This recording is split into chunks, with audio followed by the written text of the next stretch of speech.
So before IMP Planner, how did you used to manage multi-year forecasting and how confident were you in those 3-year budgets? Before we used IMP, it was quite a manual process. You used to have a forecast by school, and then you'd be going in and having to update the assumptions. So we're currently 16 schools plus teaching school and cluster, and then central. So that would be 19 different things to log in and out of and make sure you're updating the same assumptions. So the fact it's all in one place now gives you much more confidence that it's accurate and that you can tweak assumptions quickly, and then provide sensitivity to trustees and stakeholders to make sure that you're comfortable with what you've included within your budget. When pupil numbers or staffing structures change, how long did it used to take you to understand the impact of that, and how long does that process look like now in IMP Planner? Pupil numbers is very quick to update, and we do try and look at that pretty much straight after the October census. So once you know how many children will be funded, you don't know exactly the rate, but at least you can model what the different scenarios might look like. So fairly quickly after October, so in that November half term, we often try and meet with head teachers and senior leaders to understand what that might look like, and then they can start planning earlier, and you can kind of model through what that may or may not look like. Have you had falling pupil numbers in the primaries? Are you having to do modelling on merged classes and that kind of thing? Yeah, a bit of a mixture really. So some primaries have been struggling with falling roles, but others it's been the opposite. Actually, it's been growth. So again, where we've looked at some schools that are increasing, how would that model and how would that work through with the lagged funding? And are you modelling that within IMP? Yes, which is quite helpful because you can see clearly your FTE and your pupil numbers, and there's the ratios in there, so you can be comfortable about you've got the correct number of teachers and support staff. Moving on more to about reserves and risk, how did you previously used to get a trust-wide view of your finance position? Did you used to have to pull data from various places, and how does that process look now?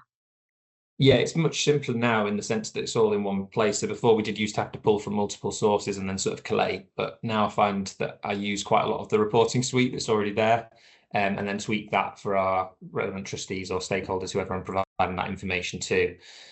So the reserves element is really helpful for forward looking. So particularly when we're doing the 3-year budgets, kind of impacts of that and any kind of strategic priorities. So capital investment, trying to manage when you're going to profile that. The reserves is really important to look at.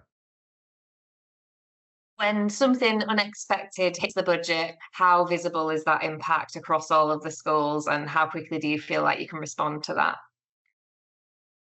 Yeah, it's a good question. There's been quite a lot of volatility recently. So I was thinking about National Insurance Grant was a good example where the government said that it would be fully funded, and then the formula came out and there was a gap, which then kind of did get corrected with a future grant. But it was quite simple to update and then flow that through. Has being able to run scenario planning in IMP Planner changed the sort of conversations that you're having about risk with your trustees?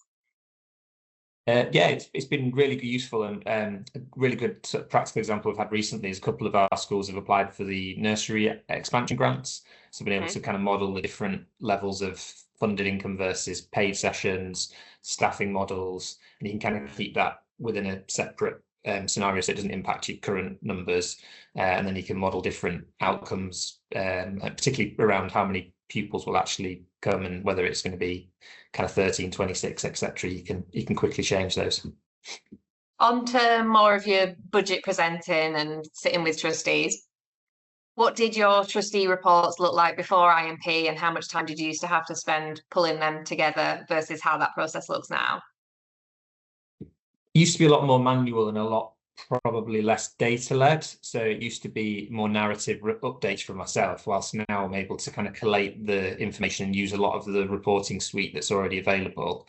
That's kind of given trustees a better line of sight into where we are currently, and then I can just add some more narrative about where we're expecting to get to. So I feel like by giving them more data, they're able to ask better informed questions and challenge. Whilst before, I think it was very much reliant on the information that I provided them. So giving them that kind of granularity, I think has helped take away any surprises or and gives them better foresight, particularly around the 3-year, which has quite a lot of unknowns or assumptions in anyway. Do you think that that allows trustees to ask maybe better or more strategic questions now that they're seeing that clearer picture? Yeah, absolutely, particularly with falling roles, as you mentioned earlier, that has been a key risk. So I think having that visibility into what the future looks like it means that you can make sort of strategic decisions earlier, consult around PAN reductions if necessary, or look at other options for marketing, merging classes, etc. Has having that consolidated data changed the level of confidence in the room when you do present the budget? Absolutely. I think it's given me more confidence, knowing that it's all in one place and that I can kind of summarize it with the confidence that the data is accurate, that it's pulled everything in and the assumptions are consistent. There's certainly a lot of unknowns, teacher pay, support staff pay. So being able to have that and make sure that you can update it quickly if things do change is really powerful. Yeah, the changes come so late that you need to then be able to put them in last minute. Yeah, and then you often feel like you're rushing or you're up against it. And the government said that it would provide a 3-year pay award and that it'd be done a lot earlier, but we're still in May and we're unclear on what teacher pay will be. So therefore, you do have to be quite agile.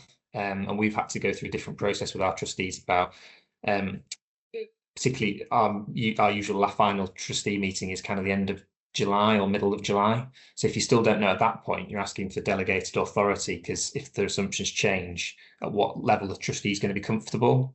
So that kind of sensitivity that we mentioned before that you can do, you could say, right, if it's 1% higher or 0.5% higher, at what level would you want us to revisit this and come back to you? Yeah, so you've got an understanding of the impact. Yeah. Thinking about ICFP, so IMP, ICFP and IMP Planner, have you got any examples where maybe a decision has been made differently or perhaps more confidently because you have the curriculum and the finance picture aligned? Yeah, I think one area that's really benefited or we found particularly useful is around mapping SEN funding.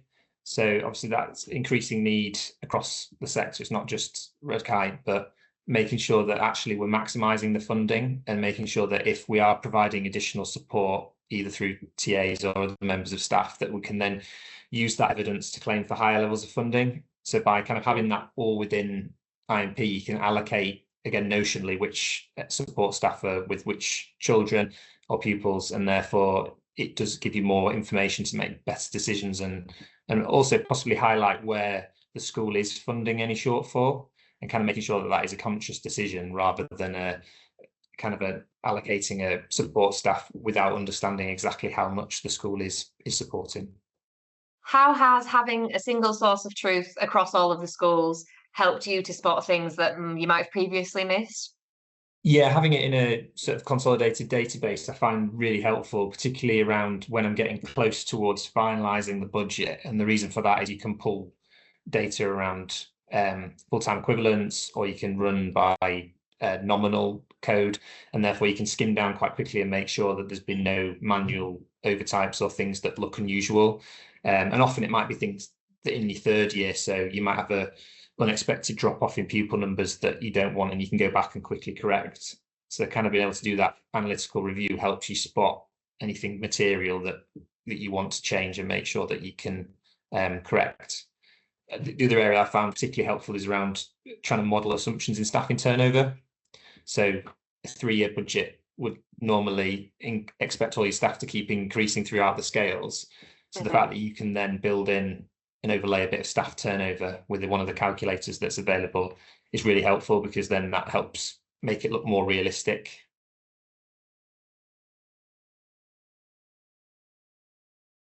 No, I suppose the only other thing would be, which is a bonus really, is around reporting. So again, I think the reporting is really strong in IMP, and it's really helped us, particularly with our local governing body reports. So we've been able to kind of use a lot of the reports that already exist to give the right level of data to local governing bodies. So trustees are ultimately accountable and they kind of scrutinise in detail, but local governing boards should be looking at the finance and where that might impact. So we've been able to give really kind of top level overview around key ratios, things like pupil teacher ratio, contact ratio, staffing percentage, and we can run that for every governing body without having to do it manually. We can take it off the IMP reports. And I think do you have that set as a favourite so that then it's just out of the box? I think governors have really appreciated that kind of visual element, and we can then use the ASOT or other benchmarks to kind of show, is your tool in line, and if not, what might you want to do about that? So yeah, I think that's been particularly useful for governors to be able to see it kind of visually, and then we kind of RAG rate it so they can pick it up quite quickly where the school might be out of line with other schools. makes sense. On that ASOT note, did you see that we're building in the ASOT metrics into the reporting suite? Yeah, I think that'll be great when it actually happens, because at the moment we basically pull everything out of IMP and then add that to the side of it and just color code it. So if that's already going to be done, then that would save again another bit of manual effort that we're doing currently. Yeah. So I think that'd be fab if it's in there.